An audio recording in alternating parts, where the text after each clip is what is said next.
दोस्तों, आज आप एक ऐसी कहानी में खो जाएंगे जो आपको हर परिस्थिति में धैर्य से रहना सिखाएगी। तो इस कहानी को अंत तक देखें। एक दिन गौतम बुद्ध उनके शिष्य आनंद के साथ यात्रा कर रहे थे। वे काफ़ी थक गए थे। वे सूर्यास्त से पहले अगले शहर में पहुंचना चाहते थे। वे जितनी जल्दी हो सके उतना चल रहे थे, लेकिन बुद्ध बूढ़े हो गए थे और आनंद स्वयं बुद्ध से बड़े थे।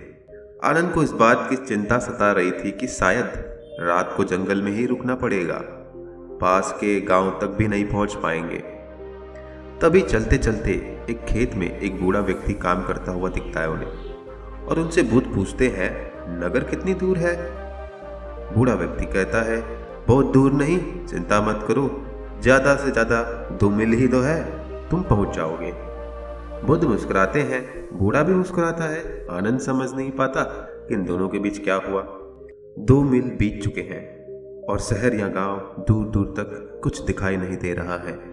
तभी उन्हें रास्ते में एक बूढ़ी औरत लकड़ी इकट्ठा करती हुई दिखाई देती है और आनंद उसके पास जाकर पूछता है, माई, गांव कितनी दूर है? और वह बूढ़ी कहती है, बेटा 2 मील से अधिक नहीं, आप पहुंच चुके हो, चिंता मत करो।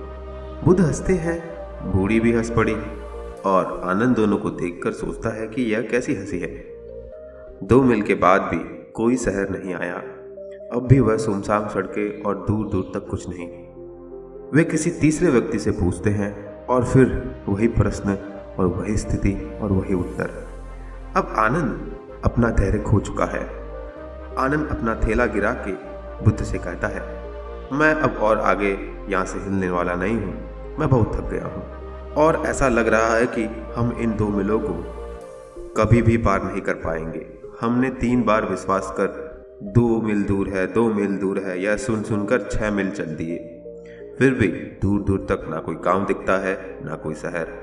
आनंद आगे कहते हैं, लेकिन एक सवाल है मेरे मन में बार बार उठ रहा है कि मैं आपके साथ 40 साल से रहता हूँ और मैं जानता हूं कि आपसे बेमतलब सवाल नहीं पूछना चाहिए, लेकिन अगर वह आवश्यक है या अनावश्यक है उसकी मुझे परवाह नहीं। एक बात आपसे पूछनी है कि आप क्यों हंस रहे थे जब उस बूढ़े ने कहा 2 मील, बस 2 मील? फिर आप उस बुढ़िया के साथ हंसे और वह भी मुस्कुराई, फिर तीसरे के साथ भी वही हुआ। यह हंसी क्या थी? आप लोगों के बीच क्या चल रहा था? आप उन्हें नहीं जानते थे, वे आपको नहीं जानते थे। बुद्ध ने कहा, हमारा पेशा एक ही तो है। मैं हंसा तो वे हंसे। वे समझ गए कि यह आदमी उसी तरह के पेशे का है जहां आपको लोगों को प्रोत्साहित करना होता है। बस 2 मील, बस थोड़ा, बस थोड़ा। अंततः लोग पहुंच ही जाते हैं, लेकिन अगर तुम शुरू से ही उन्हें 15 मील कहो तो वे सोचकर ही हार मान लेंगे। लेकिन उसकी जगह आप 2 मील की दूरी पर वे 200 मील की दूरी तय कर लेंगे। दोस्तों, इस कहानी में आनंद अपना धैर्य खो देता है और बुद्ध जानते हैं कि शहर अब भी बहुत दूर है, परंतु उन्होंने आनंद को नहीं बताया। ऐसा जीवन में क्यों जरूरी है कि छोटे छोटे लक्ष्य को देखना पड़ता है जब आपको कुछ बड़ा पाना हो तो?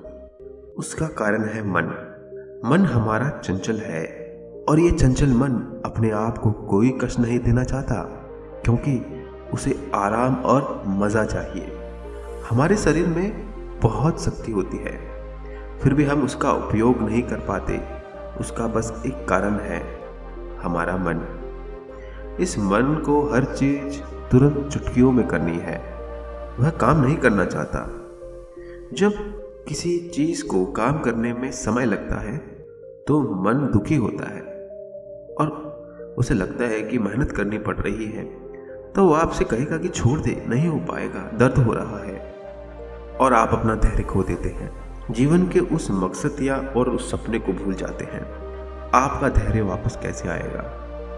धैर्य आप ध्यान से वापस पा सकते हैं, क्योंकि जब आप अपनी सांसों पे ध्यान करोगे तब आपको धैर्य की आवश्यकता होगी। उस समय मन आपको आपकी भूत की घटना या भविष्य की चीज़ों में उलझा देगा।